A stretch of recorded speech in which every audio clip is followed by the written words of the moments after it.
bersama Sukro. Assalamualaikum warahmatullahi wabarakatuh. Jumpa lagi di Suara UMKM, ngobrol bersama Sukro.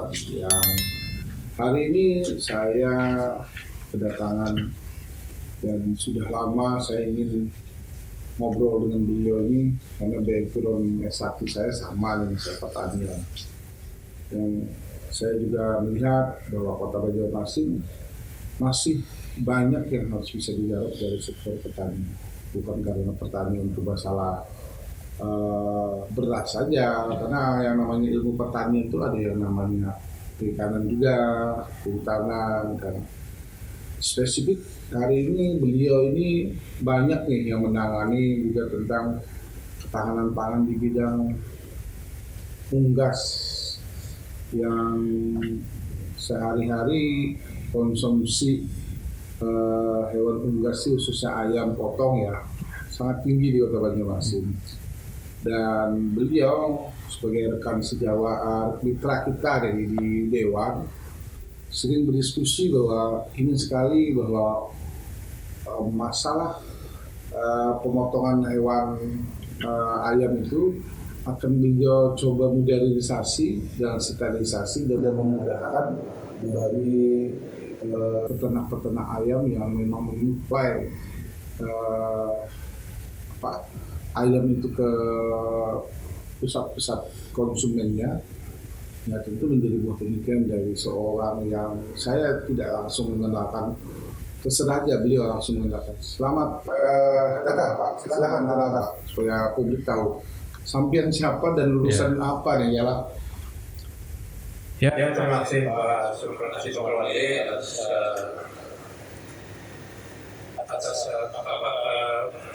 waktunya untuk mengundang kami berhadir di sini dalam rangka untuk sama-sama ingin menyampaikan dan menyampaikan pada halayak masyarakat tentang keberadaan dinas kami, Dinas Ketahanan Pangan Pertanian dan Perikanan Banjarmasin.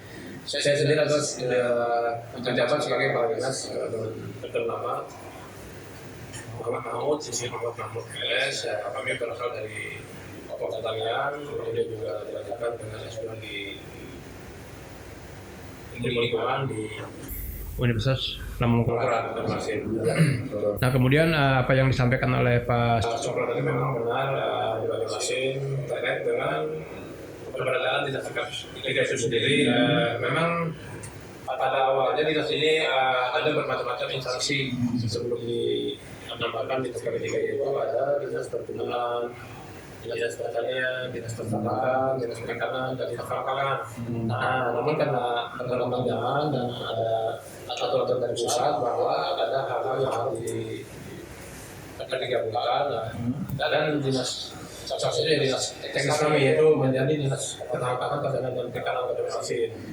Jadi ini memang tetap secara umum masih di pertanian, namun di dalamnya yang dulunya kepala dinas sekarang jadi kepala bidang.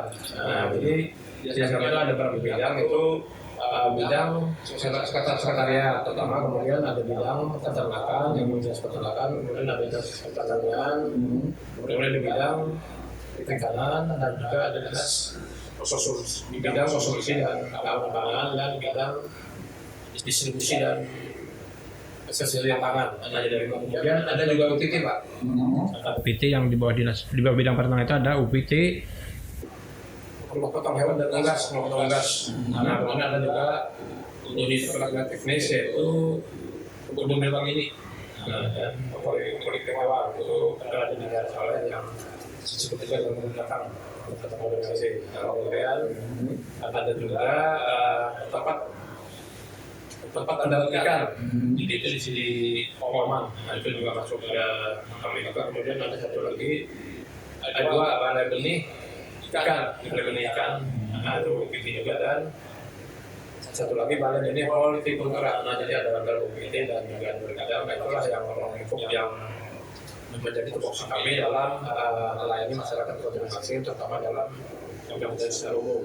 Nah, kemudian yang memang ada seperti katakan tadi bahwa untuk konsumsi daging seperti daging hewan dan unggas, nah terma itu memang yang konsumsi terbesarnya yaitu Kota Banjarmasin. Kita seperti ketahui bahwa Banjarmasin adalah pusat kota provinsi. Nah jadi dengan jumlah penduduk yang terbanyak dan juga kota besar kelihatan, jadi kebutuhan kita dalam per hari itu sampai 30.000 ekor per malam yang kita potong di Banjarmasin ini untuk memenuhi konsumsi masyarakat untuk kebutuhan unggas. Nah, jadi kedepannya tahun 2023 ini kami menganggarkan akan membangun sebuah potong unggas yang modern yang mencukupi persyaratan seperti halal, sehat, utuh dan yang sehat dan yang halal lah kan asuh aman, sehat, utuh dan halal. Jadi daging jadi kita berharap nanti apapun yang sudah dikonsumsi oleh masyarakat Banjarmasin itu sudah halal.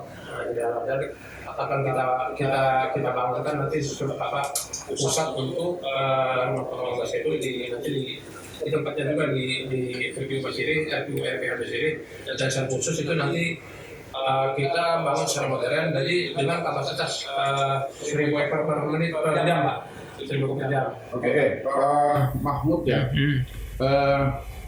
Tadi Pak Mahmud sudah mengungkap bahwa kebutuhan masyarakat Kota Banjarmasin dan sekitarnya per hari itu ada 30.000 ya, 30.000 ayam yang memang dikonsumsi. Nah, menangkap peluang tadi Pak Mahmud sudah menggeser bahwa ada perencanaan dan bahkan harus terrealisasi di tahun 2023, yang mana kita kemarin sudah sharing-sharing bahwa itu memang utama peluang ya.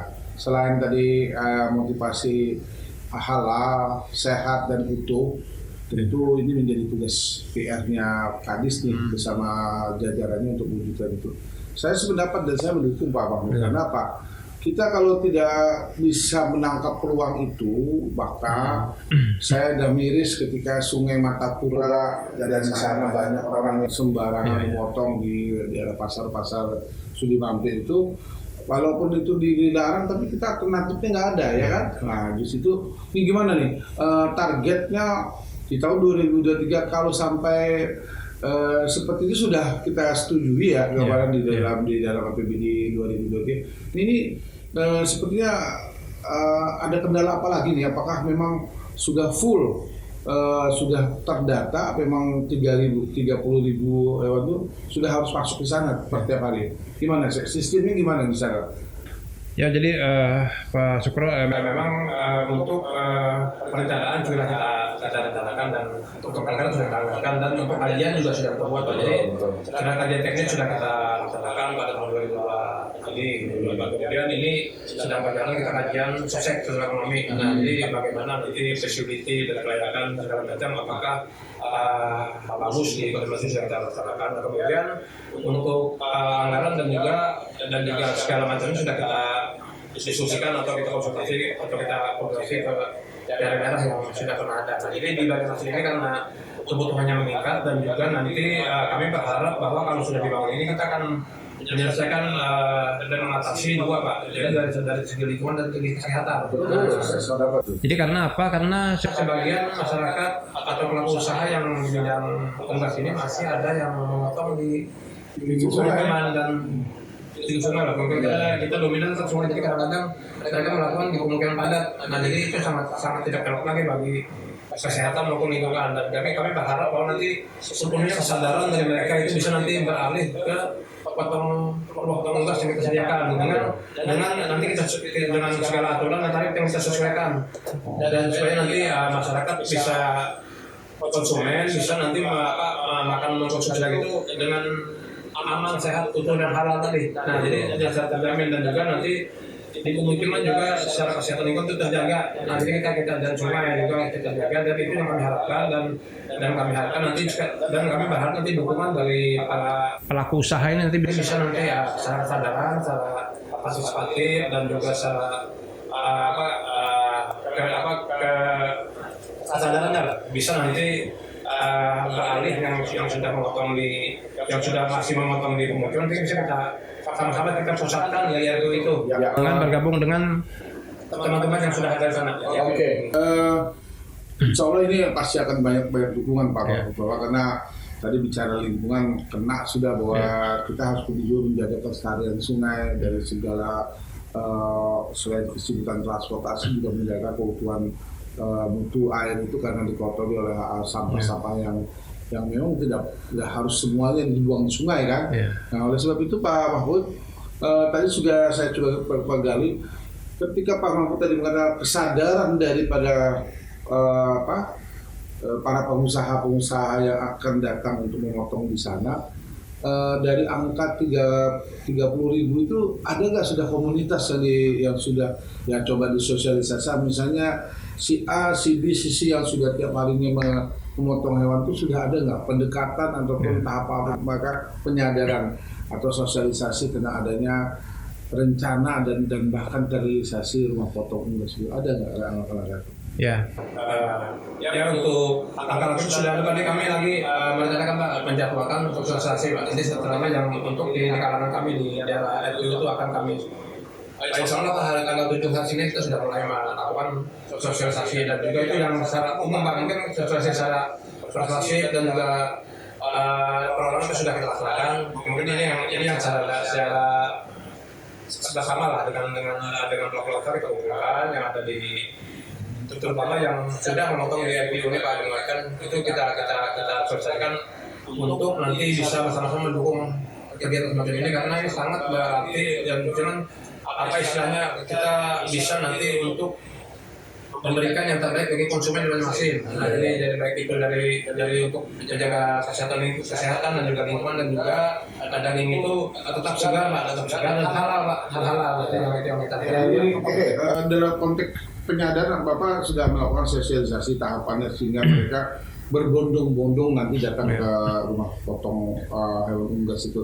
Nah ini menjadi problemnya adalah letaknya ini Pak. Letaknya kan kita hanya sekadar mengandalkan dengan transportasi darat. Ada nggak pemikiran kalau nanti juga transportasi di sungai itu akan dilayani karena ini kan persoalan juga. Karena saya lihat kan Pak Ibnu dan Arifin ini kan lebih mengedepankan membangun dermaga jadi kayak susur sungai ya, jadi ada dermaga. Apakah ada di situ juga ada dermaga yang akan dibuat supaya orang datang pakai speed, pakai klotok, kan tidak harus melalui darat aja nih. Ada nggak rencana ke depan itu? Terima kasih. Mungkin kalau untuk akses kan bisa kita kalau masalah lagi karena ada jalan-jalannya sudah bentuk dan juga tidak mudah dan mudah kalau kesananya kan memang kalau untuk akses sungai karena posisi dari RW ini Pak paling jauh itu sekitar 150 meter dari Sungai Matupura. Nah mungkin nanti kita bisa perkembangkan ke depannya bahwa untuk akses sungai akan kita buat karena tidak jauh Pak, akan letaknya paling jauh 150 meter atau 100 meter Pak dari pusat dari pusat pemotongan. Di daerah jalan Tumus Madura kan masih di sungai lah teman karena terhalang bangunan mungkin masih yang dekat kurang lebih 1 meter lah dari Tidak masalah ya berarti untuk pasal. Oke, kita berpindah Pak bahwa saya sependapat bahwa itu ada harapan besar, mimpi kita bersama bahwa Pak Mahmud ini kan backgroundnya lingkungan hidup LH, jadi saya juga setuju ketika bicara bagaimana kita menjaga lingkungan hidup dan ini Pak Mahmud melakukan gerakan itu nih, saya setuju ya. Baik Pak, kalau bicara unggas, Bapak sudah bisa menjawab kepastian dan mimpi itu. Nah sekarang kita bicara tentang pertanian itu sendiri Pak. Khususnya ini pulang kita bergeser tadi ada UPT tentang apa yang di dekat seberang kantor pelelangan ikan ya. Tempat pendaratan ikan. Nah saya kemarin pernah berkunjung dengan salah satu teman sejawat juga dari anggota dewan. Coba Bang seperti kayak bukan Bandar Jakarta, apa yang di Jakarta tuh ada apa namanya Morangke kan di pelelangan ikan di atasnya dibangun restoran Pak. Ada nggak supaya orang bisa melihat wisata sungai sambil menikmati makan ikan di sana, bisa ada nggak rencana ada restoran di atas pelelangan ikan itu seperti di Muara Angke. Memang ada beberapa PPTD yang kami miliki. Salah satunya itu tempat pendaratan ikan bawal, khususnya ikan sungai yang ada di Kota Masin. Nah, kalau yang di Banjar kan ikan bawal, ikan. Nah, jadi yang kita khusus ikan sungai. Terkait dengan adakah program untuk pengembangan kegiatan seperti kuliner segala macam untuk tempat wisata juga supaya jadi destinasi Pak ya, destinasi kekomunikasi. Nah itu ada Pak, ada. Dan kita sudah pernah mengusulkan ke Kementerian Perikanan, kalau Perikanan di Jakarta kita usulkan bahwa kita ada program untuk pembuatan kuliner Pak, kuliner yang nanti ikan segar itu dari TV itu sendiri dan nanti dimasak, dan juga kita sudah menjalankan untuk yang Di atasnya itu kan ada kamera. di atas Pak. Tapi dulu kan masih di sejajar lah. Mungkin karena lebih baik lagi kalau di atasnya kan karena view-nya lebih bagus, lebih tinggi. Dari orang view sungai ini angin sepoi-sepoi. Ya. Ada lah 2023 ini rencana ada ya itu. Itu kemarin 2022 Pak sudah tapi kita minta dana pusat Pak. Dana pusat karena kita berharap dana pusat kan karena ada peluang-peluang yang ada celah yang bisa kita pusat.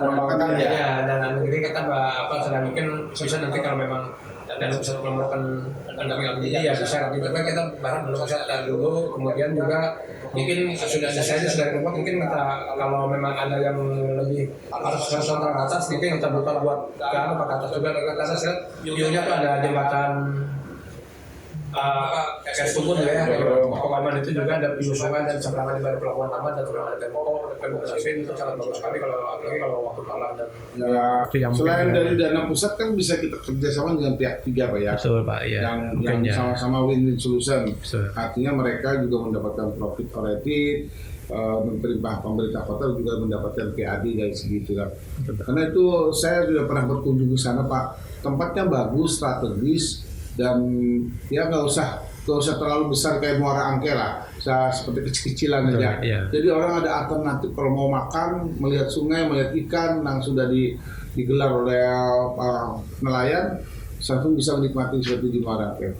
Oke, jadi dua nih yang sudah progres yang diimpikan dan insya Allah jadi kenyataan. Nah, sekarang saya di kantor sampean itu kan ada yang namanya screen house ya. Nah, screen house itu sepertinya banyak tanaman anggrek. Nah di zaman Pak Mahfud jadi kepala dinas ini dulu pernah saya diskusikan karena ketuanya anggrek ini kan Ibu Aida Rosehan ya. Sekarang jadi sudah diganti ya. Dan Pak Mahfud dulu masih peduli ya. Apalagi beliau sudah jadi anggota parlemennya Senayan. Nah kira-kira ada apa lagi di sekitar supaya ada minat orang memelihara anggrek dan bahkan ada lomba juga di pameran anggrek. Ada nggak dalam waktu akhir tahun ini gelaran anggrek itu? Gimana cara pengelolaan screen house itu sendiri apa aja Pak?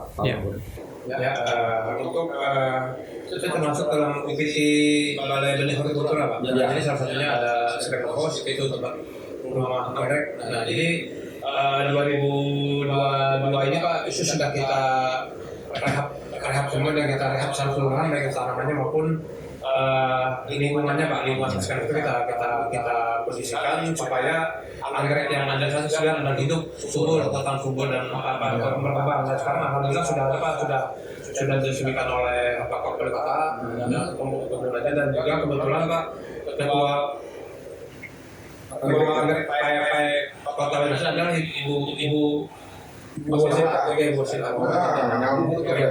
Alhamdulillah sudah dan kemudian Pak kita ini ada tempat satu ruangan yang dibuka yang ada itu kita bikin untuk pusat pelajaran anggrek. Jadi untuk jadi memang nanti kita akan bersama dengan PAI bahwa itu akan terjadi supaya ada edukasi dan juga ada training, ada diskusi, ada semacam training lah, ada di Hutan Anggrek untuk Kota Banjarmasin.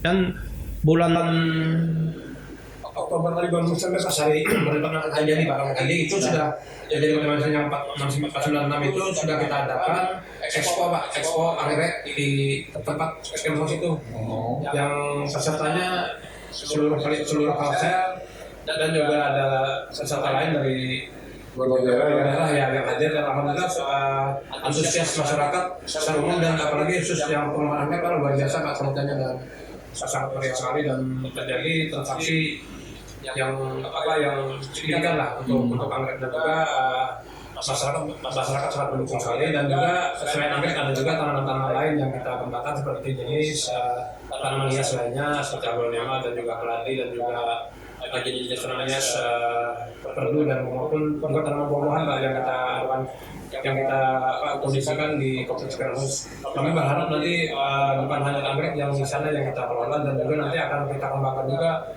kegiatan akhir pekan lah, semacam Sabtu Minggu ada semacam kegiatan lomba-lomba yang artinya bukan lomba untuk menggiatkan komunitas saja Mas, sesuai komunitas ikan hias. Nah nanti kan hidup lagi komunitas ikan, ada aglonema itu akan berdayakan kembali, atau komunitas bonsai. Nah itu kan kita kembangkan, dan sekarang kan secara rutin di kompleks greenhouse di kantor kami itu di pas Sabtu itu kita tetap beradakan lomba burung kicau.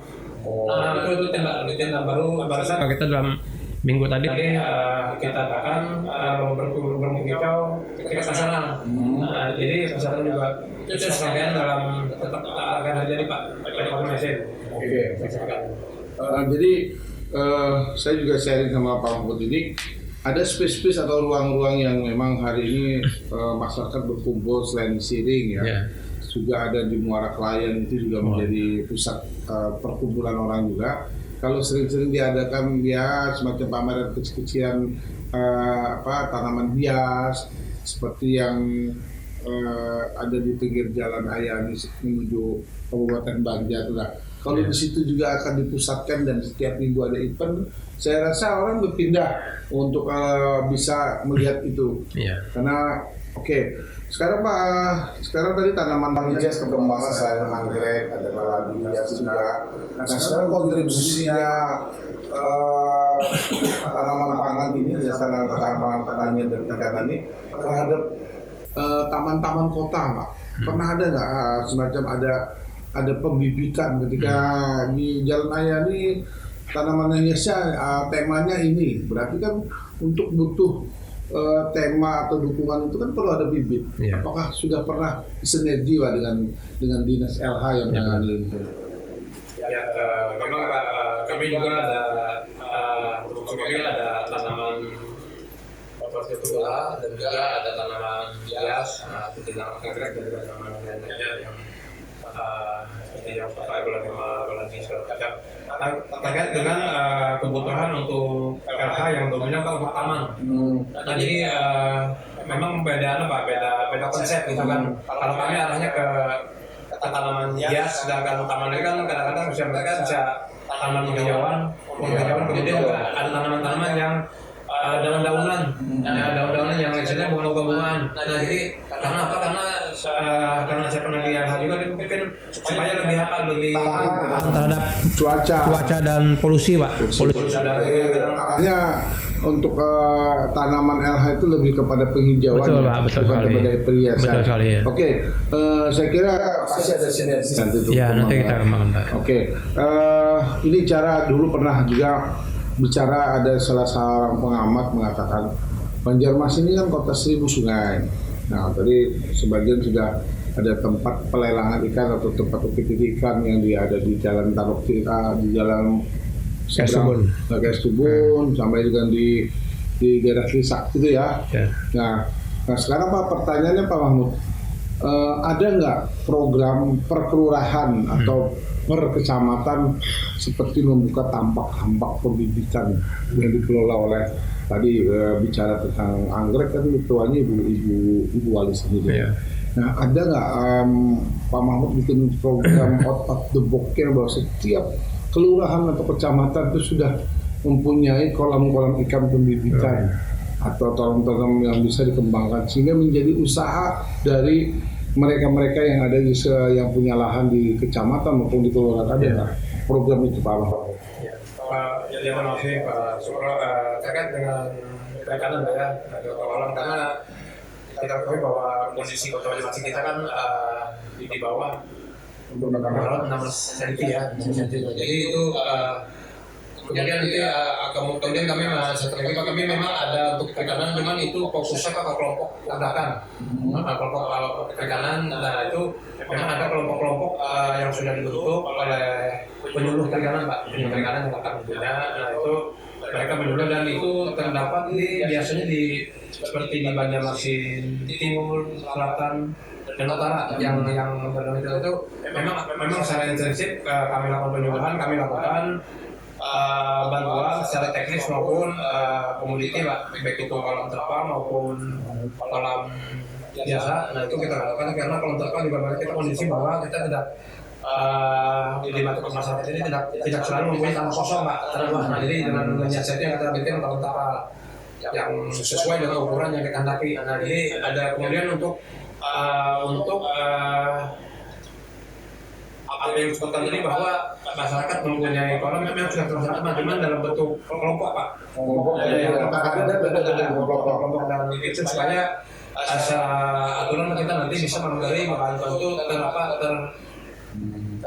sesuai aturan lah, karena harus dia ada pertanggungjawaban. Jadi sudah jalan Pak, dan juga ada kadang-kadang kita masih connect dengan dinas Kelautan Perikanan Provinsi. Nah mereka sekarang ada memberikan juga bantuan ke kita dan untuk jatah rekomendasi dan kita sosialkan dan dari APBD kita juga ada. Dan jadi itu dari pusat juga ada, karena kita memang sudah hampir jalan Pak, cuman itu untuk kelompok Pak, bukan untuk masyarakat yang tidak kecuali masyarakat masuk kelompok. Nah itu baru kita. Oke. Saya kira beberapa tupoksi Pak Mahfud ini jalan semua ya, jalan semua dan mulai dari unggas tadi juga sepakatnya akan ada rumah pemotongan unggas. Saya ulangi lagi, kalau bersalah masalah adanya tentang screen house, adanya pembibitan anggrek yang bahkan dimodifikasi akan menjadi tempat training. Terus yang ketiga dari segi perikanan juga ada pokdasnya ya, dan ke depan juga dari perikanan ada yang namanya ada hendak membangun yang namanya seperti Muara Angke yang akan dikembangkan di UPT 3 supaya orang sambil mau membeli transaksi ikan di atasnya juga bisa menikmati untuk bakar-bakaran.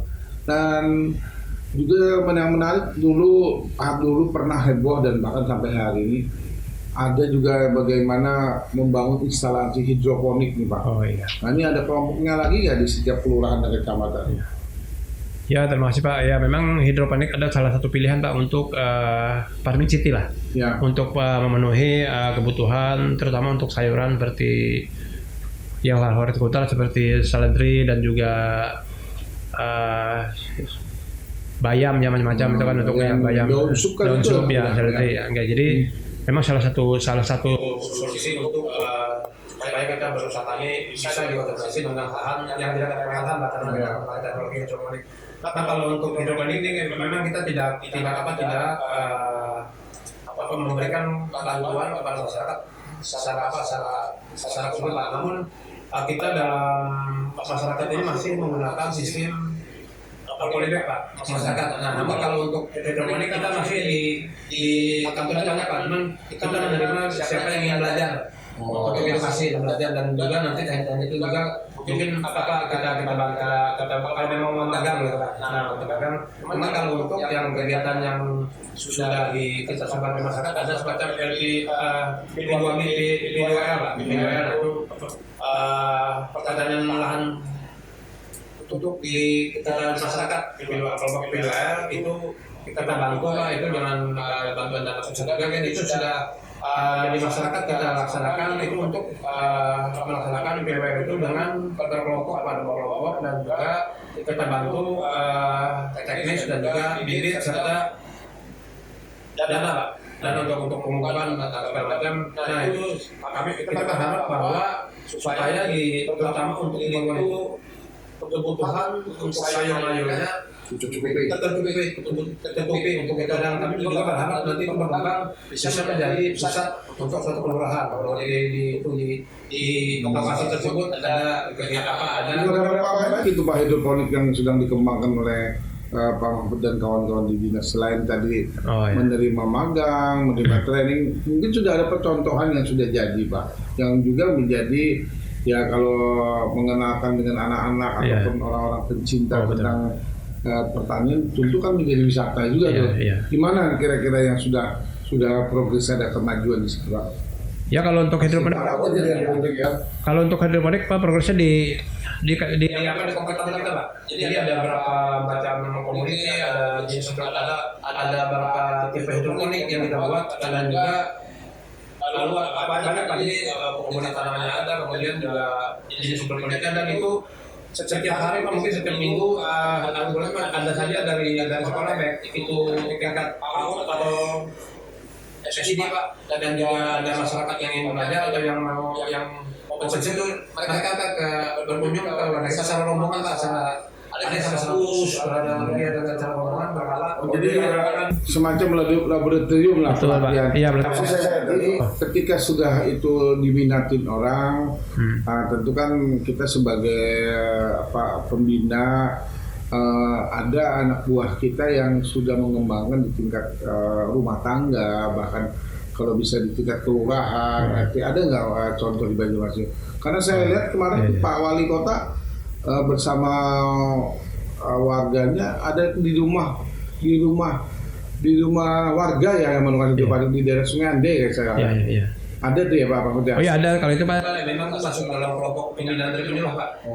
Jadi penyuluh kita yang ada di berbagai hasil di seluruh kelurahan, itu mereka yang nanti yang langsung membina ke masyarakat atau kelompok atau warga yang. Jadi sudah ada sudah di mana lagi? Kita kan juga kawasan Batu Utara. Di mana lagi ada? Yang mana ada data tiap perumahan ada, cuman tersebar dia Pak. Bukan kelompok karena hidroponik ini kadang-kadang ya ini menggunakan hobi kemudian menjadi usaha. Nah jadi tidak sama ya masih kalau untuk industri ya hanya rumah tangga yang hobi lah. Oke Pak Mahmud, banyak hal yang sudah kita gali dari tupoksi sampian, dan saya juga tadi mereview berulang-ulang Banjarmasin nantinya sungainya akan bersih, khususnya di Sungai Matapura yang memang di kawasan RK Ilir itu banyak sekali para peternak-peternak yang memang memotong hewannya di sembarang tempat, dan Pak Mahmud bercita-cita bahkan dengan Pak Wali Kota bersama-sama yang akan mewujudkan rumah potong unggas yang modern. Ini yang membuat publik pasti gembira, dan kesehatan kita akan terjaga karena kita sudah 2,5 tahun loh mengalami yang namanya pandemi COVID-19 dengan cara bersih tadi. Apa singkatannya apa Pak Mahmud? Asuh aman, sehat, utuh dan halal. Aman, sehat, utuh dan halal. Baik Pak Mahmud, sudah kurang lebih 30 menit ya kita sudah berbincang-bincang. Maka kalau sudah ada motonya asuh tadi, aman, sehat, utuh dan halal, maka kita tutup Pak Mahmud. Kalau saya bilang UMKM cangkal bacari.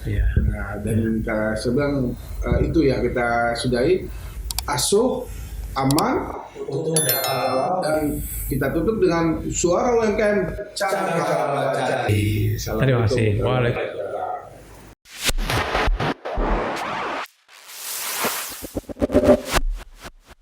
Ngobrol bersama Sukro.